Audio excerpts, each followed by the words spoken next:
Good morning students हम history का lesson number 2 पढ़ रहे थे। तो आज हम इसका टॉपिक करेंगे, topic warfare for wealth. You may have notice that each of this ruling dynasties was based in specific regions at the same time they try to control other areas. One particularly prized area was the city of Kannauj in the Ganga Valley.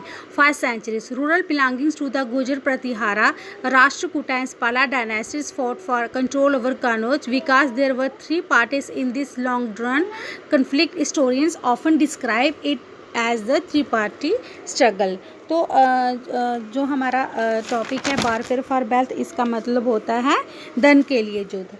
जाने कि जो राजा होते थे वह धन के लिए युद्ध करते थे। जो भी शासक होते वह चाहते हैं उनके राज्य का विस्तार हो, इस लालच में हमेशा रहते हैं। इसी लालच के कारण वह अधिकार करने के लिए एक दूसरे पर आक्रमण करते रहते हैं।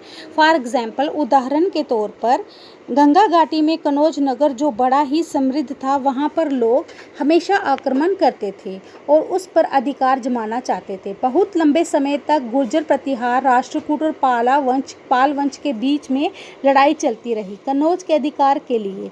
चूँकि इस लंबी लड़ाई में 3 पक्ष थे, इसलिए इतिहासकारों ने प्राय इसकी चर्चा त्रिपत्रीय संघर्ष के रूप में की है। As we will see, page 60 to 66, rulers also tried to demonstrate their powers and resources by building large temples. So, when they attacked one another kingdoms, they often choose to target temples which were sometimes extremely rich. You will read more about this chapter in 5. तो जैसा कि हम देखेंगे पृष्ठ 62 से 66, शासकों ने बड़े बड़े मंदिरों का निर्माण करवाकर अपनी सत्ता और संसाधनों का प्रदर्शन करने का प्रयास किया।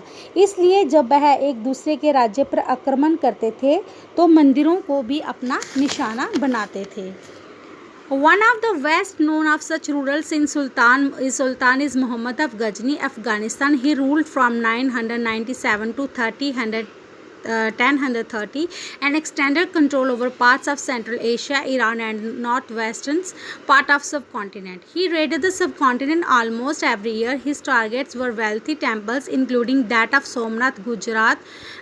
Much of the wealth Muhammad carried away was used to create a splendid capital city at Ghazni. Afghanistan के गजनी का सुल्तान मोहम्मद शासकों में से सबसे प्रसिद्ध था। उसने 997 से 1030 तक शासन किया और अपने नियंत्रण का विस्तार मध्य एशिया के वागो, ईरान और उपमहाद्वीप के उत्तर पश्चिमी हिस्से तक किया। उसका निशाना थे संपन्न मंदिर, जिसमें गुजरात का सोमनाथ मंदिर भी शामिल था। Sultan Muhammad was also interested in finding out more about the peoples he conquers and entrusted a scholar named Al-Biruni to write an account of the subcontinent. This Arabic work, known as the Kitab-ul-Hind, remains an important source for historians. He consulted Sanskrit scholars to prepare this account. तो मोहम्मद अपने द्वारा जीते गए लोगों के बारे में भी कई बातें जानना चाहता था। उसने अल बैरूनी नामक एक विद्वान को इस उपमहाद्वीप का लेखा जोखा लिखने को सौंपा था। यह अरबी में लिखी गई है। इसकी किताब अल हिंद आज भी इतिहासकारों के लिए एक महत्वपूर्ण स्रोत है। अल बैरूनी ने इसे तैयार करने के लिए संस्कृत के विद्वानों का परामर्श किया। Other kings who engaged in warfare included the Chamanas, later known as the Chauhans, who ruled over the regions around Delhi and Ajmer. They attempted to extend their control to the west and the east, where they were opposed by the Chalukyas of Gujarat and the Gadawals of western Uttar Pradesh. The best-known Chamanas ruler was Prithviraj III, who defeated an Afghan ruler named Sultan Muhammad Ghori in 1191, but lost to him the very next year in 1192.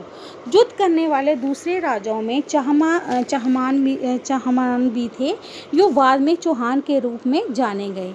वह दिल्ली और अजमेर के आसपास क्षेत्र में शासन करते थे। उन्होंने पश्चिमी और पूर्व की ओर अपने नियंत्रण क्षेत्र का विस्तार करना चाहा, जहां उन्हें गुजरात के चालुक्यों और पश्चिमी उत्तर प्रदेश के गढ़वालों से टक्कर लेनी पड़ी। चहमानों का सबसे प्रसिद्ध शासक था पृथ्वीराज तृतीय, जिसने सुल्तान मोहम्मद गोरी को 1100 मतलब 1191 में युद्ध में हरा दिया, परंतु दूसरे साल 1192 में वह हार गए थे। तो स्टूडेंट्स आज के लिए इतना ही।